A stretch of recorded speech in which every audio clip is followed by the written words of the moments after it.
Now she recorded one of the most famous songs of all time, and her gravelly, raspy voice has been praised by experts as inimitable. One of her biggest admirers wanted to steal her husband, and she's the only artist who has performed during a real total solar eclipse. Did you know she also recorded in Spanish? This is the story of Bonnie Tyler. Her real name is Norma Kings, and she was born on June 8, 1951, in Wales into a family that loved music.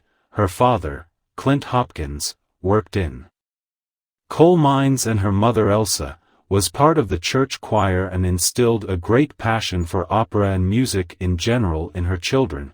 In addition to the future singer, her parents had 5 more children, 2 boys and 3 girls. From the early hours of the day, music would start playing on an old phonograph in their house, and it wouldn't stop until night. Tina Turner and Janis Joplin were the young girl's favorite artists, and she spent her days singing and imitating them. After completing her formal education, she began working at a local grocery store and later as a cashier at a supermarket. When she was 17, Gaynor participated in a local talent contest, singing the songs "Those Were the Days" by Mary Hopkins and "I Can't Stop Loving You" by Ray Charles. She made it to the finals, and although she didn't win first place, she came in second and felt really euphoric about performing in front of an audience. The prize she won on this occasion was only a few coins, but it represented a sincere awakening for her, and she realized that she definitely wanted to pursue music professionally.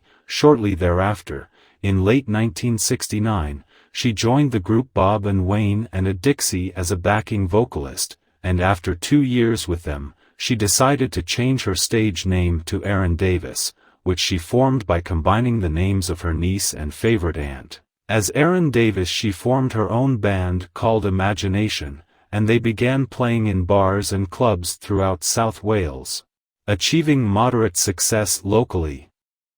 On July 14, 1973, when she was 22, Gaynor married Robert Sullivan, a successful real estate agent and businessman who had previously been a judo athlete and had even represented England in the 1972 Olympics. 2 years later, during one of her performances with Imagination, she had her stroke of luck. Roger Bell, a talent scout from the music industry, had come from London to hear a male singer who had received very good reviews. Roger entered a bar, and at that moment Imagination was performing.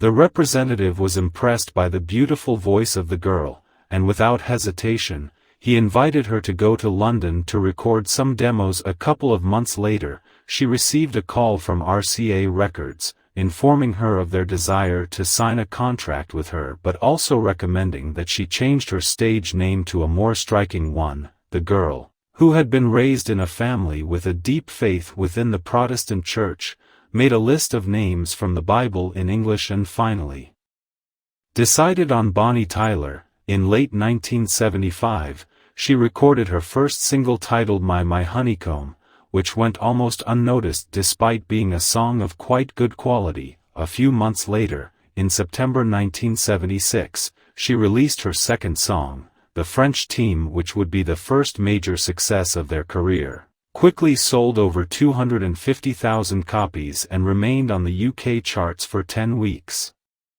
It all seemed like a dream for Avon, who couldn't believe the success of the song, but just at that moment, something terrible happened that could have ended her career forever. During recordings, the singer noticed that her voice had changed a bit and had some slight discomfort in her throat. She underwent various medical tests to identify the reasons and then found out she had large nodules on her vocal cords that urgently needed to be operated on. After the operation, her doctor ordered her not to speak for several weeks to improve her recovery, but it was impossible for her to do so. As a result, her voice changed, and she was left with a permanent hoarse sound. Initially, the singer cried and suffered a lot, believing that her career had ended. But far from that, her raspy and gritty voice would become the hallmark of her career, being compared to famous singers with raspy voices such as Rod Stewart or Quinn Carlos. Thanks to her success, Bonnie Tyler was nominated for Best British Newcomer in 1977. Later, she released a new single titled More Than a Lover, which was censored due to its lyrics, affecting her ascent in the charts. Nevertheless, she still managed to enter the top 30 in the UK on November 4, 1977. With her new voice, her next single It's a Heart, also known as Geese Una Pena or Corazon Herido, would be her first major international success. The song was released in early 1978 in the US. Interestingly, at the same time, the singer Choose Newton released her own version of the song in this country. However, she did not manage to overshadow Bonnie Tyler's version, which quickly reached the top of the charts in the UK, US, Germany, France and Australia. It also became a very popular song in Spain and Latin America. Another curious detail related to this song is that the Venezuelan singer Nancy Ramos made her own version in Spanish titled Es Muy Tired. This great song was included on her second studio album, Natural Force, from 1978, which also featured other important songs like Heaven or Here in May. A curiosity about Bonnie is that she recorded a duet with the Italian Andrea Bocelli, the song live for Love known as Vivo per Lei, but due to problems between record labels this version never saw the light of day. In 2000, she performed her famous song Total Eclipse of the Heart at the wedding of actors Catherine Zeta-Jones and Michael Douglas. In 2013, she was selected to represent the United Kingdom in the Eurovision Song Contest with the song Believe In. Her personal favorite song of all time is River Deep Mountain High, by Tina Turner. One of the few regrets she has is not having children, as she always postponed it to the future. And when she finally decided to try, she was already 39 years old. She got pregnant but suffered a miscarriage and couldn't conceive again. In 2014, the singer suffered one of the biggest blows of her life when she found out that her husband of 5 decades had cheated on her. Robert Sullivan was cheating on Bonnie Tyler. And not with just any woman but with one of her closest fans, Megan Burnett. Megan, a French admirer of the singer, followed her to all of her concerts and even created a website dedicated to the artist.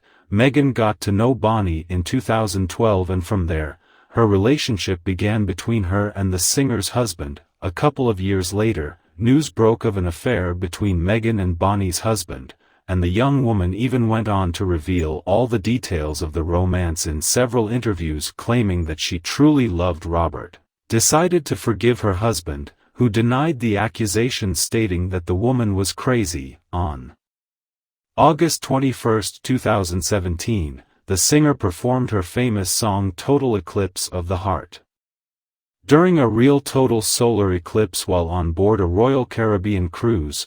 Bonnie Tyler has been a tireless worker and has never stopped releasing albums. Her latest work was released in 2019 and was titled Between the Earth and Stars. Although she has not managed to have another chart-topping hit, she has stayed away from scandals, performing, recording and touring around the world. The money she earned during the 80s has been invested very well, and today she lives comfortably, owning more than 20 properties in New Zealand, Portugal and the United Kingdom, including stables for horses, farms and even a quarry. She has also been a prominent activist for charitable causes, supporting the fight against diseases such as cancer and AIDS, participating in campaigns against animal abuse, and supporting the most vulnerable children around the world. In conclusion, Bonnie Tyler remains an unforgettable diva of the 80s. Please leave a comment letting us know what your favorite song by her is and who you would like us to talk about in future installments. Don't forget to subscribe to the channel, and we'll see you soon with another video.